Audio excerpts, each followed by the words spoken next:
annoncé, je rappelle, du côté de l'Angleterre, amaana ñu bëri dañu ne Aston Villa et aussi Newcastle ñu ngi laaj Sadio Mané donc pour ñu mën a signer ko un contrat de 1 an donc et aussi l'autre club du côté de Turquie c'est Galatasaray boo xamante ne moom tamit mu ngi laaj Sadio Mané dañ ko bëgg donc rapatrier donc pour mu ñëwaat en Europe ñëw jouer aussi donc les premiers rôles dans ces clubs cités mais ça reste à voir parce que le club saoudien moom tamit dafa déterminé pour jaay Sadio Mané parce que dañoo jàpp ni que peut-être lu ñu doon xaar ci moom Assane les exigences ne sont pas favorables. Ouais, justement tey soo xoolee club yooyu noonu aussi dañuy dañuy jënd yenn joueurs yi tout simplement. Pour ay star pour jox visibilité championnat exactement jox visibilité seen championnat jox visibilité seen équipe également jouer si donc côté marketing bi et tout ça ñoom loolu noonu la ñuy def quoi moo tax une fois que après ñu am loolu noonu dañuy jàll si leneen jël beneen vedette boo xamante ni na leen mën a apporter donc comme ni ma ko waxee sànq ay fonds quoi tu vois même su nekkee ne day signé waat contrat ak beneen club aussi donc ça sera des contrats yoo ou bien un contrat boo xamante ni ça ne sera pas à long terme quoi. Ay 1 an, voilà, 6 mois. ay 1 an 6 mois je ne vois pas plus d'1 an quoi. Donc pour man encore na xoolaat bu baax a baax choix yi muy def parce que voilà dese na ko ne serait-ce que 2 ans boo xamante ni war na ko mun a compétir donc si haut niveau bi mais tout en choisissant effectivement la bonne équipe quoi. Alors, choisissant la bonne équipe, comme il l'a dit, mais je rappelle que y a une émission Midi Foot, comme tous les samedis à partir de midi. Donc, l'ouaï am comme l'a dit, nous bind ci commentaire, comme ça on va essayer de répondre. Donc, Hassan, on va évoluer. Donc, Sadio Mané, en attendant, mon agent, nous allons ce contrat-là, nous l'avons proposé, c'est favorable à eux, mon Sadio Mané, en attendant, avec son conseiller technique Bakary Cissé, mon tamit, ñu xool ndax ce qui est bon pour le ñanco donc Sadio Mané notre star national donc keneen tamit ci équipe nationale moom mooy Ismaïla Sarr bu Marseille sànq tudd nga ko Aïssa Assane il est écarté donc de la première équipe donc coaché par Roberto De Zerbi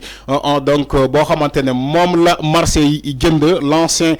coach de Brighton donc moom la Marseille jënd De Zerbi a décidé donc d'écarter Ismaïla Sarr du groupe de Marseille ba xam donc il y a des informations qui coulent que ni donc Ismaïla Sarr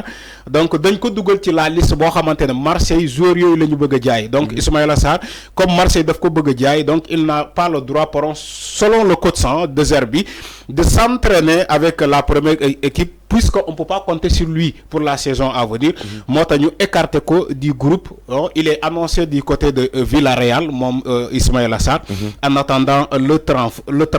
transfert donc Assane lan mooy sa gis-gis le fait que Ismaïla Sarr il s'entraîne pas jamono bu ñuy wax ni il s'entraîne avec la réserve ou bien ñoo xamante ne c'est des indésirables donc de Marseille tout ça ci jafe-jafe les Lions du Sénégal. waaw effectivement si jafe-jafe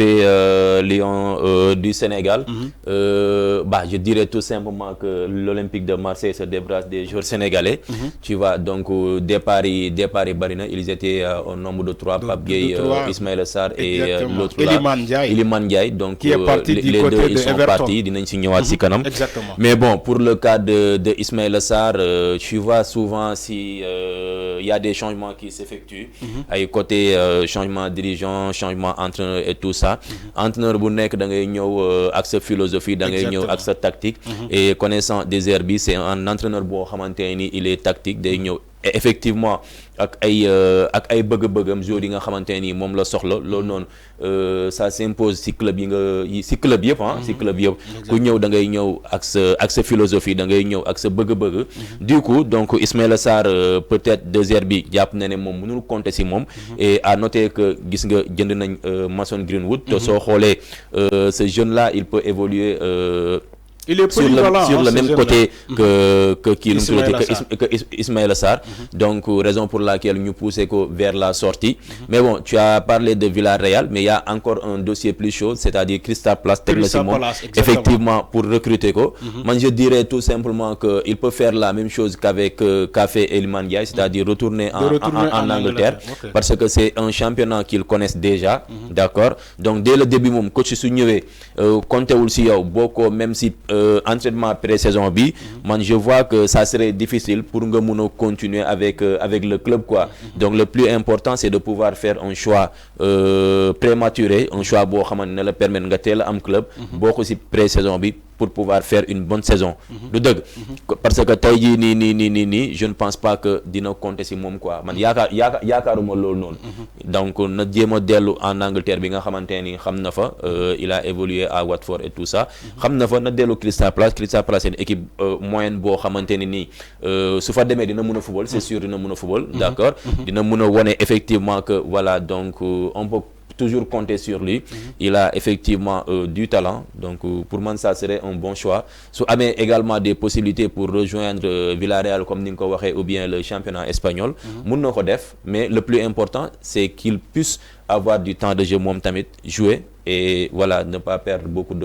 de temps quoi. Surtout le temps de jeu parce que Sénégal dafa len soxla pour éliminatoire les éliminatoires vont revenir au mois de septembre. Donc lolu bu féké voilà suñu joueurs yi amuñu temps de jeu, amuñu compétition, franchement da fay répercuter ci suñu équipe nationale comme l'a dit. À noter que l'année passée defuñu saison bu baax quoi. Exactement. Que ça soit Iliman Ndiaye, que ça soit Ismaïla Sarr avec ses blessures et tout ça, defuñu saison bu baax. Donc le nom de l'un du top. Donc s'il y a un changement bon xamanteni ça s'opère si au sein de voilà donc si staff bi et tout ça donc jori nga xamanteni defu ñu won saison bu baax pour ñu compter ci ñom day xaw metti quoi. Alors benn question bu Sénégalais di poser Assane amana c'est peut-être l'occasion pour nous poser la ko nga mëna répondre Sénégalais parce que ils sont nombreux à nous poser ça donc sur les réseaux sociaux dañu né pourquoi les joueurs sénégalais ont ce problème là dañuy joggé Angleterre ñëw France def benn saison ñaari saison duñu nek au top ñu delluwaat en Angleterre comme les traces ils sont dans les traces de leurs anciens comme Idrissa Gana Gueye qui est venu au Paris Saint-Germain, venu d'Everton, il vient au Paris Saint-Germain, il retourne encore en Everton, il fait feu et flamme en Everton lors de son retour. Est-ce que Iliman Ndiaye, donc histoire pour parler tout de Iliman Ndiaye, il fait la même chose, il vient de l'Angleterre,